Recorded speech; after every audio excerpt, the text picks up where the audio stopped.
이 새벽에 나오신 성도님들을 환영하고 축복합니다. 오늘도 주님께서 우리에게 말씀해 주실 줄 믿습니다. 요한계시록은 7개의 신약교회의 메시지를 전하는 형식으로 되어져 있습니다. 그리고 본문을 묵상하는 동안 우리는 당시 7교회뿐 아니라 현재 우리의 교회를 향한 메시지라고 생각하고 또 교회된 나를 향한 메시지라는 것을 기억하셔야 합니다. 본문을 묵상하는 가운데 오늘 3장은 두 교회에게 메시지를 전하고 있습니다. 하나는 사대교회, 또 하나는 빌라델비아 교회입니다. 오늘 본문을 보며 상반된 두 교회가 등장하는데 그 평가 기준이 우리가 익히 알고 있는 기독교의 은혜 교리와는 거리가 좀 있습니다. 무슨 말이냐면 사대교회와 빌라델비아 교회를 평가하는데 행위로 평가를 한다고 하십니다. 사대교회는 책망을 받았고 빌라델비아 교회는 칭찬을 받았는데 그 기준이 행위였던 것입니다. 이렇게 시작합니다. 1절입니다. 사대교회의 사자에게 편지하라. 하나님의 7영과 7별을 가지신 이가 이르시되 내가 내 행위를 아노니 내가 살았다 하는 이름은 가졌으나 죽은 자로다. 사대교회를 향한 하나님의 메시지가 이러합니다. 내가 내 행위를 안다. 내가 겉으로는 살았다고 말하는 것처럼 이것도 하고 저것도 하고 그러지만 실상은 죽은 자와 같다. 겉으로는 뻔질한데 과연 내게 믿음이 있는가? 다시 한번 묻고 싶다. 살았다 하는 이름, 좋은 교회라는 호칭을 가지고 있는데 실제로는 어떠하느냐는 말이라고 묻고 있는 겁니다. 이 부분은 야고보서의 말씀과 겹쳐집니다. 영혼 없는 몸이 죽은 것 같이 행함이 없는 믿음이 죽은 것이다 라고 말하는 것과 같습니다. 요한계시록에 등장하는 7교회는 분명히 신약시대를 대표하는 좋은 교회들이었습니다. 하나님의 사역들과 은혜를 부여받았고 그 험한 시대에 주의 일들을 열심히 감당해야 했던 교회가 분명합니다. 그런데 오늘 사대교회를 향한 평가는 이렇습니다. 살았다 하는 이름을 가진 교회, 실제로는 아니라는 거죠. 오늘날 우리 영락교회도 마찬가지입니다.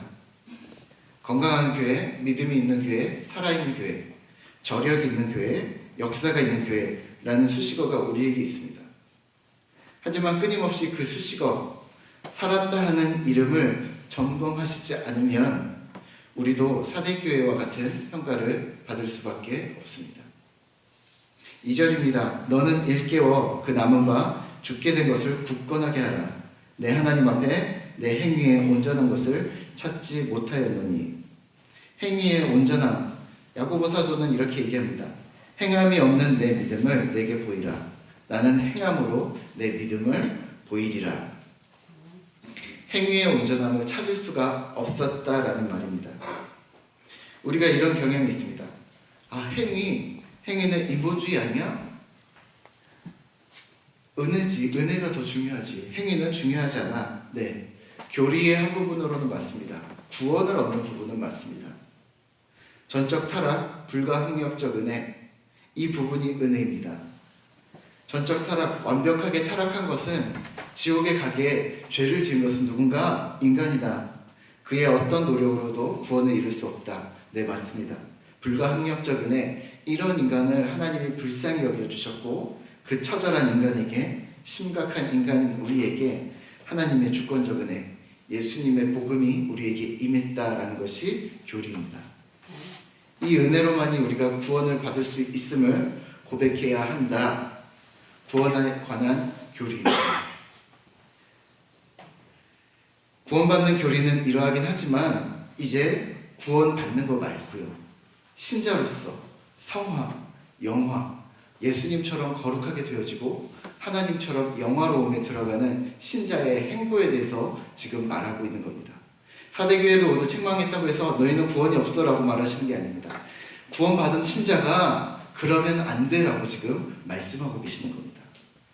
신자로서 세워져 나가고 성화되어져 나가는 과정의 교리에 대해서는 이 부분을 체크하셔야 합니다. 우리는 구원만 받으면 된다고 생각합니다. 결과론자들입니다. 과정이야 어찌됐든 결과만 성공적이면 된다라는 말입니다. 한국말에는 좋은 속담이 있습니다. 과정만 좋으면 과정이 좋아야 결과도 좋다. 맞습니다. 돈을 벌 때도 성공을 할 때도 유명해질 때도 과정이 좋아야 합니다. 그냥 나쁜 짓을 해서 돈을 많이 벌고 좋지 않은 일들을 많이 해서 성공하는 것을 우리는 잘했다라고 평가하지 않습니다. 과정이야 어찌되었건 결과만 성공적이면 된다라는 인식이 그런데 교회 안에 믿음 안에 들어와 있는 겁니다. 뭐로 가도 천국에만 가면 되지 않는가? 천국에서 그것도 1등일 필요는 없고 이 말을 이렇게 표현합니다. 천국에서까지 1등이려는 욕심은 없습니다. 제가 신자들 중에 1등이 되려고 노력하겠습니까? 아닙니다. 그냥 천국에 들어가기만 하면 됩니다. 네, 그걸로도 충분합니다. 하지만 딱 구원받는 선까지만 하려는 우리의 어떠한 교만함들을 기억하셔야 합니다. 100점으로 합격하나 60점으로 합격하나 똑같은 합격인데 그럼 60점만 맞아도 되지 않겠습니까? 왜 믿음만 그렇게 생각하십니까? 사도 바울은 이렇게 말했습니다. 그러므로 나의 사랑하는 자들아, 너희가 나 있을 때뿐 아니라 더욱 지금 나 없을 때에도 항상 복종하여 두렵고 떨림으로 너희 구원을 이루라. 성경에서 말하는 행함은 두 가지 의미로 사용합니다. 하나는 바리새인들과 사두개인들 혹은 표면적 그리스도인들에게 사용되는데 이런 의미로 사용됩니다. 가식하면 안 된다. 예수님은 이렇게 말씀하셨습니다. 외식하는 자들아. 오늘날로 말하면 가식적인 그리스도인을 말합니다. 또 하나는 전혀 다른 의미로 구원을 이루어가는 영화로움과 예수님 닮는 성화를 이루어가는 신자들. 그래서 신약 성경에서는 박해와 고통, 상실함 가운데 있는 성도들을 향해 사용되는데 이런 의미로 사용됩니다. 이들의 행위는 최선을 다함, 주님께 충성을 다함, 최선을 다하고 주님께 충성을 다한 표시라고 지금 말하고 있는 것입니다. 10수년 전에 운전면허 시험을 보러 갔는데 주변 사람들이 다 그러는 겁니다. 운전면허 시험 필기는 책 안 봐도 80점은 나오니까 그냥 봐도 된다. 또는 문제집을 하나 사서 문제를 읽지 말고 답만 외워서 그냥 가라고. 그러면 충분히 모두가 다 합격한다고. 옛날에는 커트라인이 좀 더 낮았거든요. 충분히 커트라인 붙는다고 얘기합니다. 그 말만 철석같이 믿고 문제집 사가지고 답만 외워서 그냥 갔습니다. 붙었을까요? 떨어졌을까요? 어디 가서 말도 못합니다.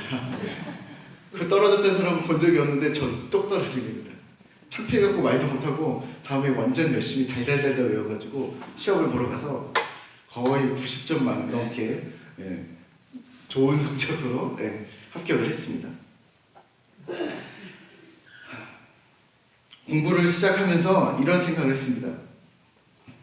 제가 운전면허 공부 시험을 막 공부를 하고 있으니까 같이 사는 그때 자취를 하고 있었는데 형님이 이러는 거예요. 야, 그걸 뭘 공부를 하냐? 80점만 넘으면 되니까 적당히 하라고 하는 겁니다. 근데 시험에 떨어진 사람 입장에서 어떻게 80점을 맞추는지가 더 어려운 겁니다. 차라리 100점 맞는 게 낫지 80점은 어떻게 몇 개를 틀려야 되는 거야? 어떻게 80점만 내가 시험을 보는 사람 입장에서 80점만 딱 맞춥니까? 내가 정답을 다 만약에 이러면 가능합니다. 내가 정답을 다 알아서 100점을 맞을 수 있어. 그런데 일부러 몇 개를 틀린 답을 적는 겁니다. 그래서 몇 개 일부 틀리고 그래서 80점 맞는 건데요. 우리는 모두가 다 쓰고 나면 다 100점 맞을 거라고 생각하지 않습니까? 시험 보는 사람의 문제는 뭐냐면 정답을 모른다는 겁니다. 그럼 어떻게 해야 합니까? 최선을 다해서, 열심을 다해서 준비한 실력이 최대한 나오도록. 우리 수능이 가까워지고 있지 않습니까? 혹시 우리들의 자녀가 목표로 하는 대학은 저기 좋은 대학인데 저기는 그러면 거의 한 90점만 맞으면 돼. 만점에 가까운 점수만 맞으면 돼. 그러니까 너 100점 맞지 말고 90점만 맞아. 라고 누가 이렇게 얘기하겠습니까? 학교 커트라인이 80점이든 70점이든 우리는 최선을 다하라고 얘기하겠죠. 근데 우리는 신앙생활을 이렇게 합니다. 에이, 구원만 받으면 되지. 딱 커트라인만 넘으면 되지. 내가 천국 가서 1등 할 것도 아니고 성경 공부 요 정도만 하면 되지. 뭐 더해. 내가 목사님이 될 것도 아닌데, 내가 설교를 할 것도 아닌데. 아니요. 최선을 다하셔야 합니다. 성경을 더 많이 알으셔야 하고, 믿음 생활도 더 많이 열심히 하셔야 하고, 더 많이 예수님 닮은 행동하셔야 되고, 더 많이 기도하셔야 합니다. 그렇게 믿음 생활 하셔야 합니다. 사대교회처럼 적당히 되는 대로 하지 마시고, 빌라델비아 교회처럼 작은 능력임에도 불구하고 하나님 앞에 충성을 다하는 성도와 교회 되시기를 기도합니다. 우리 오늘 함께 같이 기도할 텐데요. 오늘 말씀을 기억하시면서 우리가 하나님 앞에 충성을 다하는, 최선을 다하는 성도가 되도록 주님 도와주시옵소서. 그렇게 믿음 생활하고 그렇게 삶에 충실한 믿음의 사람이 되도록 주님 도와주시옵소서라고 기도해 주시고요. 더불어서 기도해 주시기는 우리 수능을 위해서, 또 오늘 예배 후에 또 우리 농가부실에서 수능 기도회가 있는데, 하나님, 우리가 부모의 마음으로 우리의 자녀들이 정말로 이 큰 관문들을 믿음으로 잘 견뎌낼 수 있도록, 잘 통과할 수 있도록 하나님 힘과 능력을 더하여 주시옵소서. 우리 함께 같이 기도하도록 하겠습니다. 하나님 감사합니다. 오늘도 우리가 주님의 말씀을 다시 한번 상고합니다. 하나님 앞에서 믿음으로 움직여지고 하나님을 사랑하고 이웃을 사랑하는 그러한 아버지는 귀한 사역들을 우리의 삶 가운데서 잘 해내는 빌라델비아 교회 같은 아버지는 우리 영락교회 되어질 수 있도록 주님 도와주시옵소서. 하나님, 오늘도 만나여지는 모든 많은 사람들 가운데, 또 세상 가운데, 또 환경들 가운데, 우리의 일터와 가정 가운데 하나님, 세상의 빛과 소금의 역할을 잘 감당해내는 우리가 되어질 수 있도록 주님 도와주시고, 하나님의 마음을 시원케 하는 하나님의 신실한 신자 되어지도록 우리 각 영혼들 하나하나를 주님께서 붙들어 주시옵소서. 아버지 하나님, 대학 수능이 멀지 않았습니다. 하나님 함께하여 주시고 우리의 자녀들을 붙들어 주시고 힘과 능력을 더하여 주셔서 하나님, 이 귀한 관문이, 아버지, 이 큰 일이 우리의 힘과 능력이 아니라 하나님 주시는 힘과 능력으로 우리가 잘 감당해낼 수 있음을 우리의 자녀들이 이 시간을 통하여서 배우고 경험하는 귀한 기회가 되어지도록 주님 도와주시고, 어떠한 환경과 어떠한 결과에도 불구하고 하나님 주권적인 인도하심이 있었다라는 사실을 믿어 의심치 않는 귀한 시간들이 되어지도록 주님 도와주시옵소서. 출타 중이시는 위 목사님과 또 아버지 하나님, 많은 또 성도들을 기억하여 주셔서 오고 가는 발걸음 가운데 주님 지켜주시고, 오늘 도착하는 날인데 하나님, 무사히 잘 도착하여 아버지 하나님, 그곳에서 받은 은혜를 우리 성도들에게 동일하게 또 흘러내리는 아버지 하나님, 귀한 우리 성도들 되어지도록, 또 위 목사님 되어지도록 힘과 능력을 더하여 주시옵소서. 오늘도 주님 우리 가운데 함께 하시고 우리에게 은혜 내려주실 줄 믿사오며 감사드리며 예수님의 이름으로 기도합니다. 아멘. 지금은 우리 주 예수 그리스도의 은혜와 하나님 아버지의 무한하신 사랑과 성령님의 감화와 감동, 교통하시는 은혜가 오늘 하나님을 사랑하고 능력이 작고 우리에게는 아무런 힘이 없지만 그럼에도 불구하고 하나님께 충성을 다하기로 결심하는 영락교회 위에, 지금 이 자리에 모인 우리 위에 지금부터 영원토록 함께 하시기를 간절히 축원하옵나이다. 아멘.